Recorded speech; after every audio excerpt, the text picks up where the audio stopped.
कोई जोर जबरदस्ती नहीं करेगा, एक बात। दूसरी बात कि प्रशासन भी जबरदस्ती नहीं करेगा। ये बात हुई थी कल सर, सुन लीजिए, कल जो बात हुई है हमारी अंदर और जिला प्रशासन से, हमारे दोनों लोगों से यही बात हुई है कि ना तो हम जबरदस्ती करेंगे और ना आप जबरदस्ती करेंगे।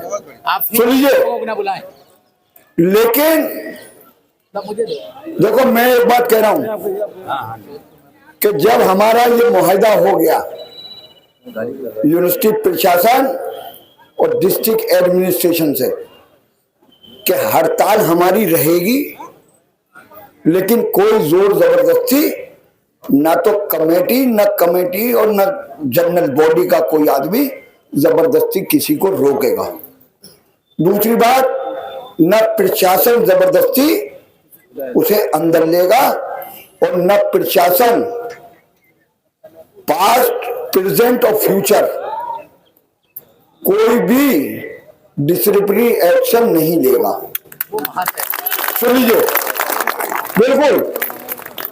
तो हमारा 105वां दिन है आज। इस धरने की समय बड़ी जीत यह है कि 105 दिन में एक कंकर नहीं उठा है, जबकि गुस्सा 7वें आसमान पर है कर्मचारियों का। आप लोग शांतिपूर्वक अपना प्रदर्शन कर रहे हैं और प्रदर्शन जारी रहेगा जब तक कि आपके मामला हल नहीं हो जाएंगे। सुन लीजिए, इस बात को डिस्ट्रिक्ट एडमिनिस्ट्रेशन ने एप्रिशिएट करा कि देखिए आप एक नोबल कॉज के लिए लड़ रहे हैं, आप ह्यूमैनिटेरियन ग्राउंड पर इनकी लड़ाई लड़ रहे हैं। आपका 104 दिन हो गए, जैसे धरना चल रहा है, जैसे प्रदर्शन चल रहा है और जैसे आपने पूर्व में करा है, आप बिल्कुल ऐसी चलाओ। देखिए, कभी कभी प्रशासन के लोग भी आपके बीच में ब्लैक शिप भेज देते हैं, उनसे हमें होशियार होना है, क्योंकि हमारे खिलाफ और आपके खिलाफ भी मीटिंगें चल रही हैं। मैंने 4 आदमियों के नाम उजागर करे थे परसों, वो लगातार इस बात पे आमादा है कि आपका ये शांतिपूर्वक प्रदर्शन किसी सूरत से फेल हो जाए। आपके ही बीच में उल्टी सीधी बातें करेंगे और इल्जामात लगाएंगे। हमें कोई इल्जामात की, हमें कोई टेंशन नहीं। हमने कल भी प्रशासन से, चाहे ये हो और चाहे वो हो, हमारा 1 पॉइंट एजेंडा है कि हमें आपको बचाना है, आपकी नौकरी बचानी है और आपका स्थायीकरण कराना है। सुन लीजिए, ऐसा नहीं है कि मंच पर आकर भाषण दे देना और नेतागिरी कर लेना, जज्बाती बातें करके कुछ हासिल ना होना, ये भी फेलियर है नेता का। नेता वो जो आपको भी बचाए और आपका काम भी कराए, तब तो है ब्यूटी। और अगर ये हो कि हमारे 150 आदमियों पे कार्रवाई हो जाए, तो पहले तो हम उस कार्रवाई को रोकने में सारी एनर्जी लगा दें, उसके बाद हम बैकफुट पर आकर जो वो चाहें फिर वो हमें कराएं। हम वो काम नहीं करेंगे, क्योंकि हमें 105 दिन हो गए। हमारे नाम के आगे गांधी लिखा हुआ है, तो नाम की सिफत जरूर आती है, बिल्कुल आती है। तो हमने अहिंसक आंदोलन शुरू करा है और जारी रहेगा। आपको बिल्कुल घबराने की जरूरत नहीं है किसी भी हालत में, बिल्कुल भी। हमने यूनिवर्सिटी एडमिनिस्ट्रेशन से भी कह दिया था रात, और डिस्ट्रिक्ट एडमिनिस्ट्रेशन से भी कह दिया था कि प्रस्ताव यहाँ लाइए। जनरल बॉडी अगर उसे रद्द करती है तो कमेटी वो मानेगी, और जनरल बॉडी आपके प्रस्ताव को अप्रूव करती है तो कमेटी वो मानेगी। क्योंकि ये है जन आंदोलन, ये कोई कमेटी का आंदोलन नहीं है, ये आप सबका आंदोलन है। आप अपना इत्तेहाद बना के रखो, देखो टायर बस्ट हो चुका है अंदर का, बिल्कुल बता रहा हूं। अब ये 3 पहियों पर गाड़ी खड़ी है, अब ये चल नहीं पा रही। हमारा मकसद भी यही था और इंशाअल्लाह ताला कामयाबी आपके कदम चूमेगी। बस थोड़ा सा सब्र कर लो, बस बता रहा हूं। देखो कमेटी ना 9 तारीख पे किसी पे कार्रवाई हुई, ना 14 तारीख की इस टाइप पे कार्रवाई हुई, और इंशाअल्लाह ताला जो कल और आज आपकी हड़ताल है उस पे कोई कार्रवाई होगी, बिल्कुल। तो ये बात बिल्कुल दिल से अपना डर निकाल दो, लेकिन अपना इत्तेहाद बना के रखो। और कमेटी पर मैं खुलेआम कह रहा हूं जनरल बॉडी से, क्योंकि जनरल बॉडी ने 3 आदमी कमेटी में अपने मेंबर भेजे थे, एक आफाक अहमद अफू, एक शाजिया अफरोज और एक सलमान खलील। वो जनरल बॉडी नहीं भेजे थे। 5 लोग हम परमानेंट हैं और 3 लोग ये हैं, 4, एक हामिद शुएब साहब, ये भी जनरल बॉडी के। जनरल बॉडी के आदमी से ही हम आपको रिपोर्ट कार्ड दिलवाएंगे। आप हमारी बात पे बिल्कुल यकीन मत करना, जो बात भी हो रही है जहां भी हो रही है, क्योंकि हामिद शुएब की वालिदा का इंतकाल हो गया, शाजिया अफरोज के पैर में चोट लग गई, लेकिन 2 नुमाइंदे फिर भी आपके साथ हैं। जहां पर भी हम जाते हैं हम इन्हें साथ रखते हैं। जो बात भी होती है एज ए जनरल बॉडी इनके सामने होती है, और जो भी फैसले होंगे या जो भी फैसले हुए अब तक वो इनके साथ हुए। तो आप बिल्कुल भरोसा रखिए, हमने पहले दिन से और आज भी कह रहे हैं हम कि हम आपके चेहरे पे मुस्कान देखना चाहते हैं, आपके भविष्य, आपके बच्चों का और आपका मुस्तकबिल देखना चाहते हैं। जो बेहतर होगा सुन लीजिए, और जो मैक्सिमम होगा हम इंशाअल्लाह ताला वही काम कराएंगे। आप बेफिक्र रहिए। क्यों देख रहे हो यार? कौन कोई हालात, इससे क्या मतलब है? चलिए चलिए एसीएम साहब आए या सीओ साहब आए, वो हमारे सम्मानित अतिथि हैं, जो अलीगढ़ मुस्लिम यूनिवर्सिटी ने हमारी तहजीब सिखाई है। हम उन्हें बुलाएंगे, लेकिन ये भौकाल काय का भौकाल क्यों? अरे हम 1 साल 14 महीने हो गए, हम एक सीनियर आईपीएस से लड़ रहे हैं, तो हमें काय की घबराहट है? क्यों? कोई हम चोर हैं, उठाईगीरे हैं, राजन हैं, या किसी की लड़की को लेके भाग गए है? क्यों कर रहे हो? अब जब हमारा दामन साफ है तो हमें डरने की क्या जरूरत है?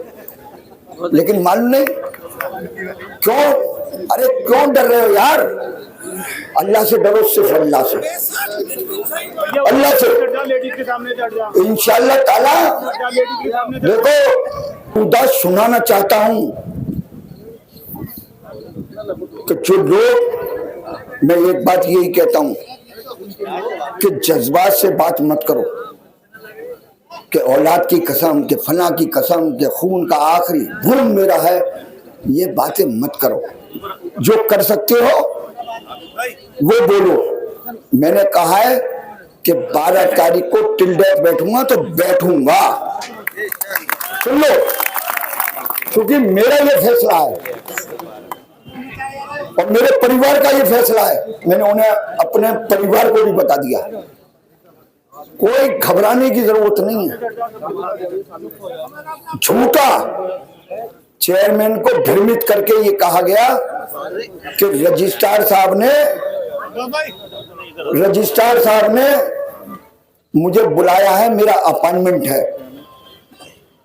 2.5 घंटे अपने डिपार्टमेंट से गायब रहे, वहां पर क्लास ने सफर करा, डिपार्टमेंट के चेयरमैन ने रजिस्ट्रार को टेलीफोन करा और वेरीफाई करा कि क्या आपने फला आदमी को बुलाया है, क्या कोई मीटिंग है। रजिस्ट्रार साहब मुनकिर हो गए। उन्होंने कहा ना तो मैंने कोई अपॉइंटमेंट दिया, ना कोई मीटिंग है और ना मैंने बुलाया। चेयरमैन ने तुरंत उन्हें शोकाज दे दिया। देखो, नीति नियत के ऊपर है सारी बात। हमारी नीति नियत साफ है। तो एक बात सुन लो, 105 दिन हो गए, एक लाइन का तपन्ना नहीं मिला, न हमें मिला और न तुम्हें मिला। तो जो अपने भाइयों के साथ गद्दारी करेगा, बता रहा हूं, उसका अंजाम भी बुरा होगा। लेकिन जो दूसरों के लिए गड्ढा खोदता है, पहले वही गिरता है। ये साबित कर दिया। तो साथियों, हड़ताल है, जारी रहेगी। उनका काम है कार्यालय खोलना और हमारा काम है कार्यालय से बाहर रहना। ये आपका इनर कॉन्शियस होना चाहिए कि आप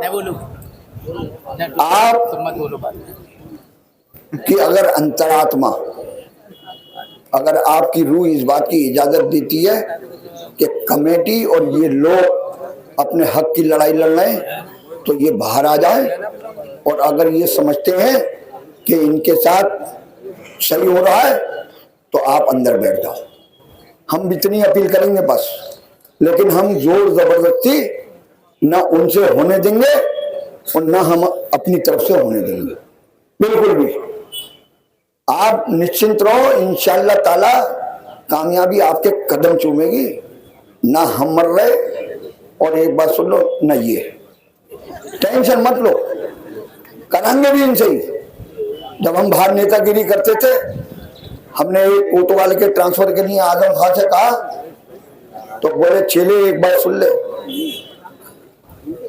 बुरे से काम कराएगा तभी नेता बनेगा, अच्छे से तो हर आदमी करा लेता है। तो बात यह है कि इनसे ही कराना है और तुम्हारा काम कराना है, ये हम जानते हैं। देखो देखो उनके अपने एजेंडे हैं, वो हड़काएं। तुम हड़क क्यों रहे हो यार? हमारे कान पक गए कल से, हमने तो अपना मोबाइल बंद कर दिया, बिल्कुल ना हम उठा रहे किसी का। हमारे पास इतना टाइम नहीं है कि हम तुम्हारी जवाब देते रहे। हमारा जो मिशन मोड है, जो मिशन मोदी जी का मिशन मोड है कि बेरोजगारी दूर करनी है, ऐसी हमारा मिशन मोड है कि हमारे आदमी परमानेंट हो जाए। बस 1 पॉइंट टारगेट है हमारा। 17 तारीख को जो ईसी होगी, उसमें 3 आइटम रखे गए और रखे नहीं गए। रात मैंने कह दिया ये कोई एहसान नहीं है, इसलिए नहीं है कि वो एडजॉर्न मीटिंग है। उसी 23 तारीख की स्पेशल ईसी में ये डिसाइड हुआ था कि फाइनेंशियल मैटर एफसी में जाएंगे, और हाई पावर कमेटी पर जब इशू आया तो आधी बहस हो पाई कि मीटिंग एडजॉर्न हो गई। तो नया एजेंडा कोई नहीं बनना, और न ये हम पे एहसान कर रहे। हमने तो कहा कि हमने 7 तारीख तक का टाइम दिया था, आपने वो नहीं माना, तब हमने मजबूरी में हड़ताल करी। अगर आप हमारी 7 तारीख को फैसले करा देते तो हम 8 तारीख को सड़क पर नहीं आते। लेकिन आपकी नाहेली की वजह से आज ये लोग सड़क पर हैं और हम सड़क पर हैं। हमें पूरी रात हो गई, ड्यूटी है वो यहाँ रहेंगे, और जिनकी नाइट ड्यूटी है वो यहाँ रहेंगे। अल्लाह के फजलो करम से एक भी नहीं रहा, एक भी। सलमान खलील, मैं, जुबैर, दानिश, अमजद, एक 10+ वो गर्ल्स स्कूल में टेम्परेरी हैं वो, और एक साहब और, हम 6 या 7 लोग मस्जिद में सोए। हमने रखवाली करी। लेकिन हमें देखो, हम ये एहसान नहीं कर रहे, हमने जिम्मेदारी ली है, उसे पूरी करेंगे, चाहे 4 रात सोना पड़े और चाहे 40 दिन सोना पड़े, हम तो समझ लेंगे चिल्ला नहाई है। जैसे चिल्ले पे जाते ना जमाती, हम सोच लेंगे 40 दिन का चिल्ला लगा दिया रजिस्टर ऑफिस की मस्जिद में। तो हमें कोई टेंशन नहीं। बस मेरा कहना यह है कि सब्र का दामन पकड़े रहो, इंशाल्लाह कामयाबी तुम्हारे काम होंगे। क्योंकि इन्हें भी पता चल गया है कि आज कमेटी की क्या पोजीशन है। मैं खुदा कह रहा हूं कि बस नहीं चल रहा था कि वो क्या ना कर लेते कल, लेकिन मैंने कहा हमें इससे मतलब नहीं, हमें काम से मतलब है। काम करके दिखाओ, काम करोगे मानेंगे, नहीं करोगे नहीं मानेंगे। हम पब्लिक को किसी भी हालत में मायूस नहीं होने देंगे, चाहे कुछ भी हो जाए। तो साथियों, अल्लाह का शुक्र है कि कल की आपकी हड़ताल कामयाब रही, आज की हड़ताल आपकी कामयाब है और इंशाअल्लाह ताला कल भी आपकी कामयाब रहेगी। और अल्लाह ने चाहा तो मुझे लगता है कि जो अंदर का ऑक्सीजन का सिलेंडर खत्म हो गया है, बस आखिरी मरहले पर है, वो या तो जुमे में या जुमे से पहले खुतबा हो जाएगा। यहाँ पर बता रहा हूं, बेफिक्र रहो, घबराने की जरूरत नहीं है। और सीआरआर में जो क्लोज बीएचयू का था, उसकी आपको मैं खबर दे दूं कि वो बीएचयू का जो हमारा working daily wager contractual employ है और टेम्परेरी एम्प्लॉय है, जो स्क्रीनिंग से नहीं होगा, जिनके 5 साल 2 साल 10 साल या 9 साल है, जो उस स्कीम में नहीं आ रहे, उनके लिए हमने 4% पर ईयर 30% की कैपिंग कराई है कि 30 नंबर आपको बोनस मिलेंगे। यह है जीत आपकी, यह है इत्तेहाद की जीत। तो इंशाअल्लाह ताला घबराओ मती, तुम तो भाई हमारे उम्र की दुआ करो कि अल्लाह उम्र दराज करे। तो देखो ये बात सुन लो, अभी तो 2 साल है रिटायरमेंट के, जनवरी 2026 में रिटायरमेंट है। मौत आ जाए तो बात अलग, रिटायरमेंट के बाद भी सिरदर्द बना रहूंगा, टेंशन मत लो। पेंशनर एसोसिएशन है और एक भारत का तो नागरिक हुई मैं। तो जब शमीम वो इदरीस कॉमरेड जब धरने पर बैठ सकते हैं तो अधिकार मुझे भी है। तो आप घबराओ मत, बिल्कुल भी बुरा नहीं होने दूंगा किसी भी हालत में। बता रहा हूं, ये वो कमेटी है, रेहान भाई तो ऐसे समझ लो जैसे पहले मिक था ना, मिक जो इनके डिपार्टमेंट के बाहर लगा हुआ है, मैकेनिकल इंजीनियरिंग के बाहर लड़ाकू विमान, ये मिक के पायलट हैं, तो मिनट से पहले फायर कर देते हैं। मुझे दर्द भी लगता रहता है भाई, मैं हूं मैं गरम और नरम दोनों में हूं। जहां पे जैसी बात होती है, अगर पैर पकड़नी तो पैर पकड़ूंगा और झापड़ मारना तो झापड़ भी मारूंगा। लेकिन ये कुछ नहीं, उन्नत चल क्या बना रहा है क्या? तो बात ये है कि रेहान भाई की पोजीशन बिल्कुल क्लियर है।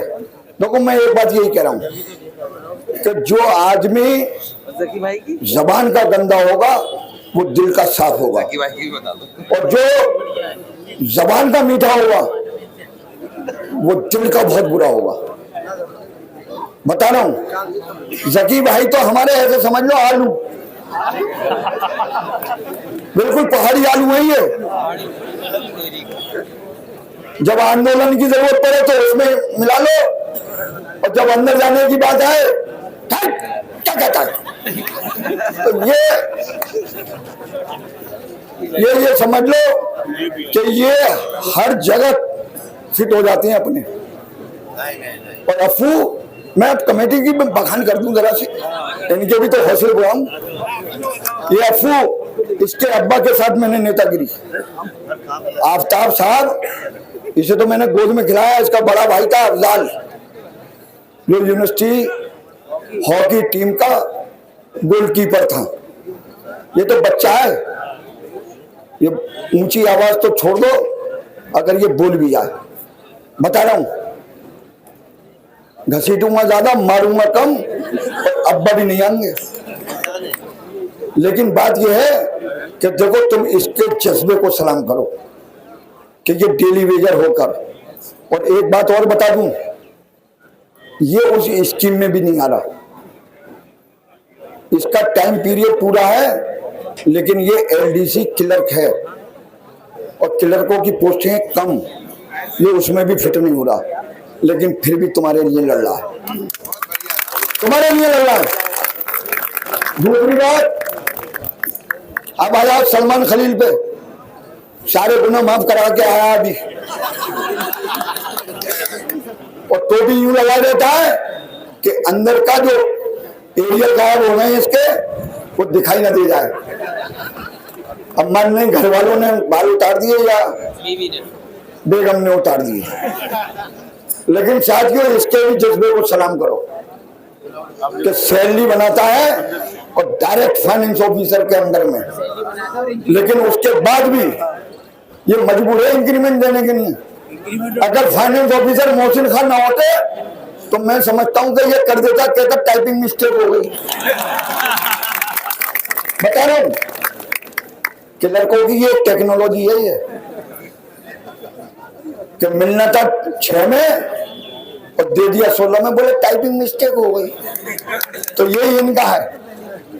तो सलमान खलील भी तुम्हारा योद्धा है बिल्कुल, और ये आबिद जैदी बस अल्लाह रहम करे, बता रहा हूं, क्योंकि ये आबिद जैदी वो है कि जो हर साल मुहर्रम में याद हम भी करते हैं, लेकिन बात यह है कि ये उनकी ताज़ियेदारी ज्यादा करते हैं बनिस्बत हमारे। ये ऐसे समझ लो जैसे समाजवादी पार्टी का अमर सिंह, तो ये कमेटी का अमर सिंह है कि कहां पे गोटे सेट करनी है और कहां पे गोटे पीटनी है। हमारे पास, हमारी कमेटी में हर किस्म का कारीगर है, हर किस्म का, और जयप्रदा की जो है वो टांग टूट गई। लेकिन एक बात सुन लेना, आजम खान जैसे नेता को हरा दिया जयप्रदा ने, क्योंकि अमर सिंह साथ में है, जकी भाई जैसे साथ, रेहान भाई जैसे साथ, सलमान खलील, अफू, हम तो बूढ़े हो गए भाई, समझे। देखो अब अमजद क्रांतिकारी की सुन लो, अमजद क्रांतिकारी जज्बाती है बहुत, कल मार दहाड़े मार मार के रोने लगा अंदर।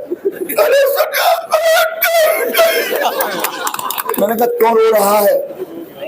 टेंशन मत ले, बिल्कुल टेंशन मत ले।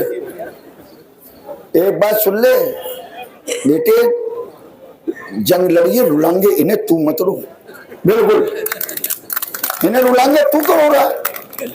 लेकिन बात यह है कि ये अब तक लाल सलाम सब भूल गया, लाल सलाम अब तो तिरंगा लेके घूम रहा है, और वो लाल सलाम नए नए चेलों को लेके मीटिंगें कर रहे हैं। लेकिन अल्लाह का शुक्र है कि देखो कमेटी ने कुछ करा या नहीं करा, अल्लाह ने इसे हिदायत दी, 5 वक्त का नमाजी हो गया। रात को भी 1 मिनट नहीं सोया, 1 मिनट, 3 बजे के बाद तहज्जुद सारी नमाजें पढ़ने के बाद भी सोया नहीं है अभी तक। देखो ये इसका जज्बा है, ये भी आपके लिए रात दिन एक, भले ये सिटी स्कूल का फॉरेन मिनिस्टर हो, लेकिन आपके लिए चाहे कोई लेटर हो 105 दिन हो गए, मिनट से पहले रिसीव कराता है, जीदार भी नहीं है, और मुंह पे भी कह देता है।